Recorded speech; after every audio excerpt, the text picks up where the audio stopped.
security. Much, much better than they were in penalties. They're far under the average, averaging, I believe, 7 penalties a game. Yes. You need to try to get that down to somewhere around 4.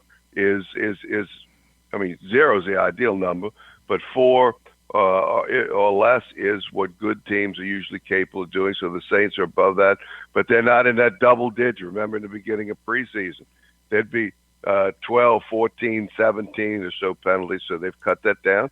So that's certainly something that good teams do, but that they're certainly not able to get short enough third down conversions and to be able to keep the opposition off balance by doing the unpredictable.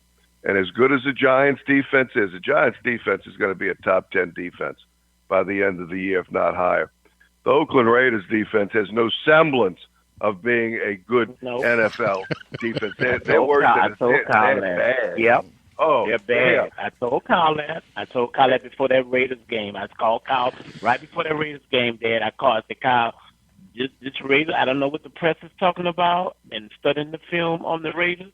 The Raiders are not that good. And then I watched the game this Sunday here in Atlanta against the Falcons, and I said that game was an anomaly because the Saints scored all those points. And then the next week they came up against, and I told Kyle when I watched the Giants in Dallas, I said, this defense is much, much better. This game is going to come down to field goal kicking. It's the same thing I said on the show with Brandon. And, Coach, you said something that I've been telling Kyle for the last 3 years. I said, you guys have got to go and watch the Saints games again. While everybody's blaming everything on the defense year in and year out, it's not that. This offense is not showing up in the first quarter and in the fourth quarter. In these games, already the Saints are being outscored tremendously in those quarters because they're starting games slow. They didn't do anything in the first quarter of the Raiders game. They didn't do anything in the first quarter of this game. So they're scoring a ton of points between the second quarter and maybe mid to the first part of a fourth quarter, and that's it. And so when you don't keep the accelerator, to the floor and for 4 quarters, or especially crucially starting the game or ending the game, when you turn around, you're going to find yourself in close games all the time or never putting people away, and then you're going to find yourself in these games we're starting to get on a regular basis that you're losing close ones. And this, fellas, has been going on. Go back and look at all of the Saints games. If you just go on the internet or whatever and pull up all of the scores of the Saints games for the last 4 years, since really 12, 13, 14, 15, now 16, the last 5 years, the Saints have lost on an average 3 to 4, maybe even up to 5 games by a touchdown or less for the last 5 years. This is the difference in them being 7-9 versus them being 11-5. Okay, good discussion, guys. Time of possession, young defense. Last year, the defense gave up 413 yards per game. This season, the defense has given up 451.5 yards per game. It could be the extra possessions that we are giving to the opposing offenses. We do have a young defense, but I do applaud them for the fact they did not allow an offensive touchdown in this game. And these young cornerbacks, it's trial by fire, baby. So you are there. So let's hope that this week on Monday night that our defense has a better week than Brad Pitt is having with Angelina Jolie. So, okay, I thought that can liven you guys up for a sec. So, all right, guys, let's talk about Atlanta. Atlanta comes into the Superdome. It's going to be the 10th year anniversary of the Saints returning to the Superdome after Hurricane Katrina. The Saints right now, offensively, the Saints are below the Atlanta Falcons. Matt Ryan is the number 1 rated quarterback in the National Football League. Can you believe that? He is, I think he has a rating of 121.9 8.1. And these guys, as an offense, have been averaging 451 yards per game. The passing yardage per game has been 355 to the Saints, 333. The rushing yards has been 95.5 to the Saints, 64.5. Now, Mark Ingram has been averaging 4.2 yards per carry. And we not feeding him the ball enough. You look at those guys like a Ingram as well as a Hightower, they need to have more touches to be effective in the game. Plus, they need to have more touches for the defense to kind of count them into their game plan on how to be able to stop them from time to time. Running to the right has been the more effective, or up the middle behind Unger has been more effective than running to the left. And based upon the statistics that I've seen. Okay, guys, our offense right now is suffering. How do you guys see this game coming out? Remy, let's start with you. Well, I can't hear you, professional. Hello? Hello? Okay, can you hear me? Yeah, I can hear you now. Okay. In spite of the numbers that you just put out, from what I've seen from both teams, I think the Saints are a better team. So hopefully going, with it being the 10th anniversary of the reopening of the Dome, and the fans are really, really ready for the Saints to get over that hump and play a solid game. I really expect them to do it this week. If there's ever a time when our team shows up, it's against the Falcons. So I'm expecting a really, really good game, and I'm expecting them to really come out and for a change. Offense and defense will show up for a game with a quick start by the offense. I'm expecting a victory by about 10 points. Oh, good. I like to hear that tone. It's always going to be, you can probably throw out the stats sometimes when you think about Saints at Falcons games.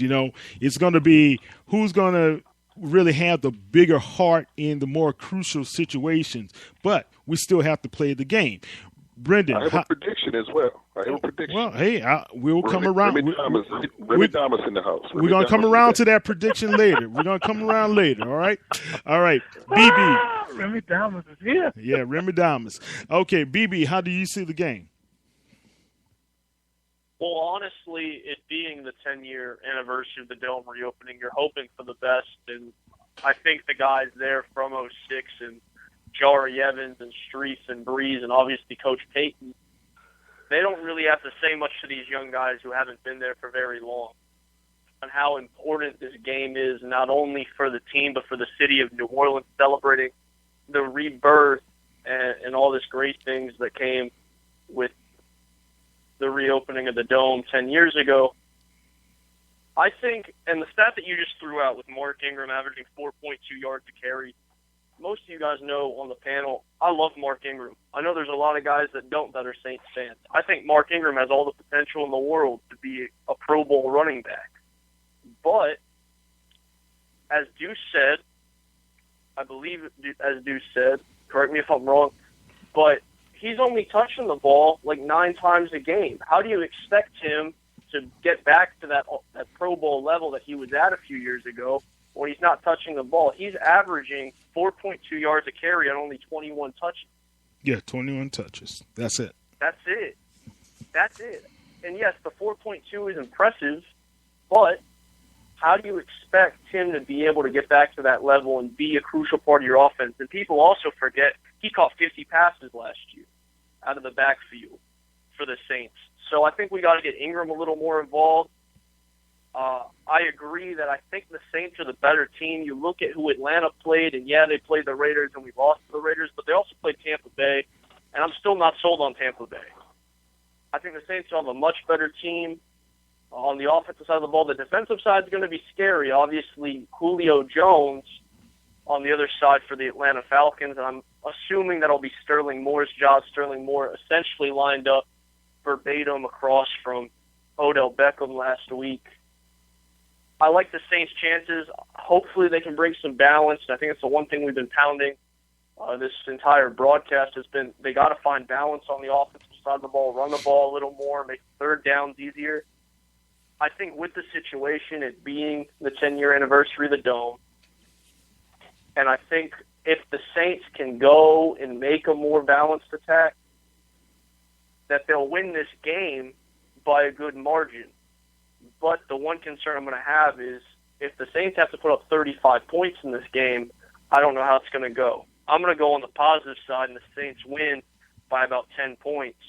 But like I said, the Saints cannot be playing a shootout every single week. The defense has got to step up and do exactly what they did against the Giants, the bend but don't break kind of mentality. Okay, let's go on the defensive side, and I'm going to throw this at you, Coach. When you look at the Atlanta Falcons, they've been giving up 412 yards per game. They give up passing-wise 290 yards per game, and rushing-wise, this was shocking. They've been giving up 122.5 yards per game. Do you think the Saints can be effective against this defense? They better.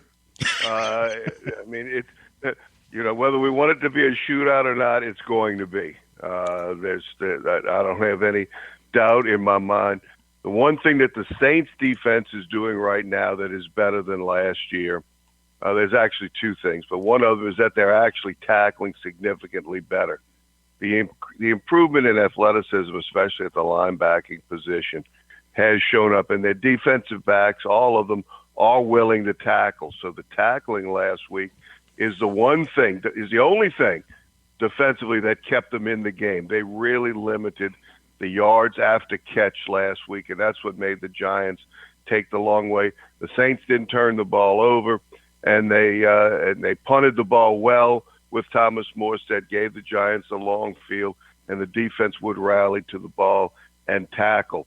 But the opportunity for them to give up points is huge, just like Atlanta. Atlanta's defense is bad.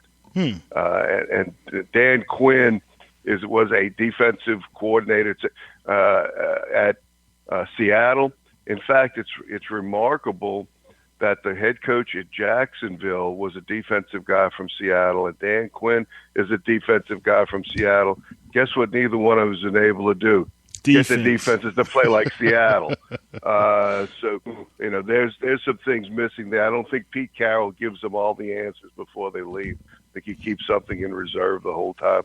And those guys have forgotten to put the whole package in. So the Saints will have an excellent idea of what the Falcons are trying to do defensively. I don't think there's anything the Falcons will do to fool them schematically. And it's going to be important, of course, for the Saints to get off to a good start, get the crowd in the game, get one stop each half. If they get one stop each half, they certainly have a chance to win the football game. But the Falcons just don't get pressure on the quarterback. They're pretty good on the back end. They're okay against the run. The secondary is not terrible, but opposing quarterbacks usually have so much time that they're able to pick things apart. So it's going to be a shootout. It's going to be a long game. It's going to be way past my bedtime, but I'll be there anyway. And for the Saints to be able to win, they've got to get a stop each half and no fails in the kicking game. Is Tommy Lee Lewis going to be the answer as a return guy? I was disappointed in seeing Tommy Lee Lewis, to be honest with you. I expected a lot better. I think Marcus Murphy is better in my opinion. Go ahead. Right, and he very well could, but he was inactive even. They didn't have him on the active roster last week. So I don't know if they're going to go back and forth between those two or give Tommy Lee Lewis another chance. You certainly see some possibilities with him. One thing that he does do in the punt return game is that he will go forward, and he gets every yard out of it. I don't know if he's going to be good enough to really break away and make big plays out of it, but he was more comfortable catching the ball last week than he was previously, and he did finish all the returns. moving forward. So overall,